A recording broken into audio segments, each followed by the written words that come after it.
It feels like a lifetime ago, an Australian Open played in front of packed arenas in a world without coronavirus. And now, well, this week, Tennis Australia getting on the front foot and spitballing a lot of possible scenarios for January 2021. I'm pleased to say the CEO of Tennis Australia, Craig Tiley, joins us. Craig, appreciate your time on Sports Sunday. Yeah, it's good to be back, James. These scenarios, amazing to look at what you've had to come up with as what could unfold for the Aussie summer of tennis. We're talking having the full contingent here to watch and to play, and also an Australian Open played purely for TV viewers at home. Well, we have, it's very uncertain times, as we all know, and we know well. And so we're preparing for multiple futures. We're not too sure what January is going to bring, but at this point, as we stand here today, we are preparing for an Australian Open with finding a way to get our 500 international players into Australia. And then at the same time, hopefully we have fans, and likely it's looking like it'll at least be Australian and New Zealand fans, at least in the first instance. But still, 7 months is a long time away, but we are planning for an Australian Open. But we also have to plan for the scenario of players only and no crowds, and also the possibility of moving it or not having it at all. It's a moving feast, obviously, Craig, and it's great that you obviously have started the planning process because you've got a lot of contingency to consider. What, in your expert opinion, is the best case scenario, and then what's the worst case scenario? And is the game viable, or is the tournament viable without crowd attendance?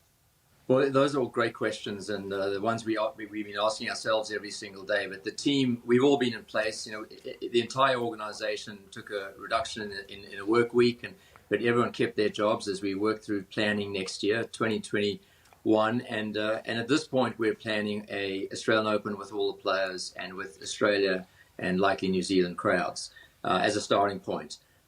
We've done all the planning, the contingency planning. We have to pivot to others, but we prefer not to have an event with no crowds, and we prefer, of course, not to have no event. But that has to be in our planning as well. And so it's about a 24-month plan we put forward, and I'm very proud of the work that the team's done. And we've been very open and transparent to the public about what we're thinking.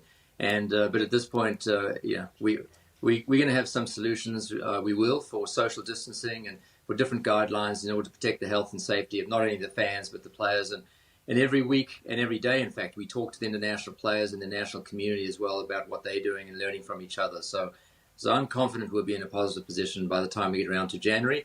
That's pending us having a great situation here in Australia, where we have led the world in how we've managed this pandemic. What if you can't play the tournament in January, Craig?